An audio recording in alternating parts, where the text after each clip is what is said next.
तो क्या शायर सियासी हो चला है?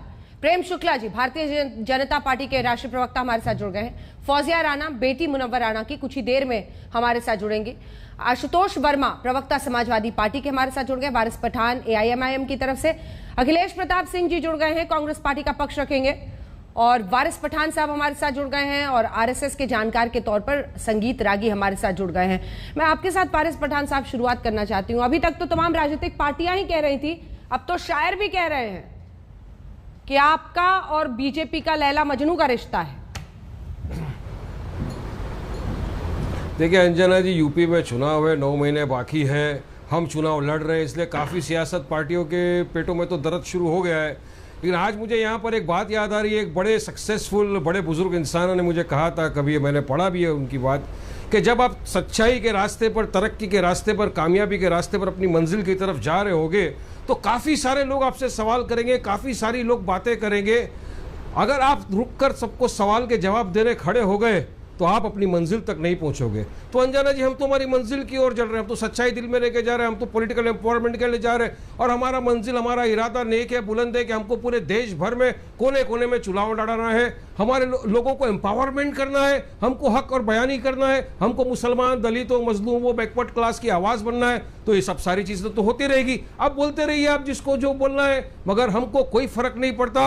हमने बहुत सुना, अब हम चुनाव लड़ेंगे और इंशाअल्लाह अल्लाह की जात से यकीन है कि हम जीतेंगे भी। क्यों नहीं जीतेंगे? हमको हमारे हिंदू भाई बहन भी वोट देगा, हमको दलित भाई बहन भी वोट देगा, सब वोट देंगे। क्योंकि आज लोग असदुद्दीन ओवैसी की तरफ देखते हैं कि एक वाहिद शख्स है। अंजना जी, मैं तो बार बार कहता हूं, बताइए मुझे पूरे हिंदुस्तान में कोई ऐसा शख्स हो जो बराबर से संविधान के दायरे में रहकर अपनी बात करता हो। बताइए कोई ऐसा शख्स जिसके पास एक विजन हो कि देश के युवाओं को आगे लाने का, देश में रोजगार किस तरह प्रोवाइड करने का, किस तरह से पॉपुलेशन बिल की बात कर रहे हैं, किस तरह से क्या इसका तरह होना चाहिए। बताइए कुछ ऐसा मुझे शख्स। कोई नहीं दिखता। आज लोगों को दिखता है ओवैसी, तो सब उनके साथ आएंगे। लोगों की मोहब्बत आपने देखा यूपी में, खाली चले गए आधे घंटे के लिए तो पूरे रास्ते जाम हो गए।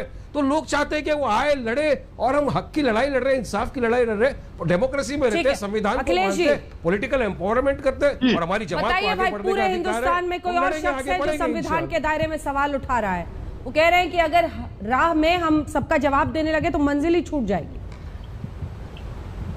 भाई वो अपनी पार्टी है, चुनाव लड़ रहे हैं, जवाब दे रहे हैं, लेकिन ये तो किसी को बताने की आवश्यकता नहीं है कि साया जहाँ जहाँ चलेंगे साया साथ साथ चलेगा। जहाँ जहाँ बीजेपी मोदी जी चलेंगे वहाँ वहाँ एमआईएम चलेगी। और बीजेपी के लोग ही बताते हैं, बाकी लोग तो बताते ही हैं। साक्षी महाराज जी ने तो कैमरे पे ही कहा था। और देखिए, राजनीति में कहना, ये जो कुछ भी कहते हो, जनता समझती है, देखती है, जानती है क्या कौन करने वाला है और कौन किसके बी टीम है, उसे बताने की आवश्यकता नहीं है। उत्तर प्रदेश में बस 2-4-6 महीने की बात है, ये चली चला की बेला है। यहाँ से सुपड़ा साफ हो जाएगा बीजेपी का, क्योंकि बीजेपी ने उत्तर प्रदेश को दिया क्या है? अपराध में नंबर 1 बनाया है, महिलाओं का अपराध में नंबर 1 बनाया है, महिला दुराचार में नंबर 1 बनाया है, बच्चियों का अपराध में नंबर 1 बनाया है, भ्रष्टाचार में नंबर 1 बनाया है, जहरीली शराब के कारोबार में नंबर 1 बनाया है, बेरोजगारी में नंबर 1 बनाया है, रोजगार के एग्जाम्स में भ्रष्टाचार में नंबर 1 बनाया है, पत्रकारों को हत्याओं में नंबर 1 बनाया है, साधु संतों के हत्याओं में नंबर 1 बनाया है, अपराधियों को मुकदमे वापस लेने में नंबर 1 बनाया है, गन्ना भुगतान के बकाया में नंबर 1 बनाया है। अगर कोई असहमत है तो उस पर एफआईआर लिखा के जेल में बंद कर देने होगा, नंबर 1 बनाया है। रोजगार में फिर नंबर 1 बनाया है। कौन है यूपी की, ये बता दीजिए जरा। अभी नंबर 1 पार्टी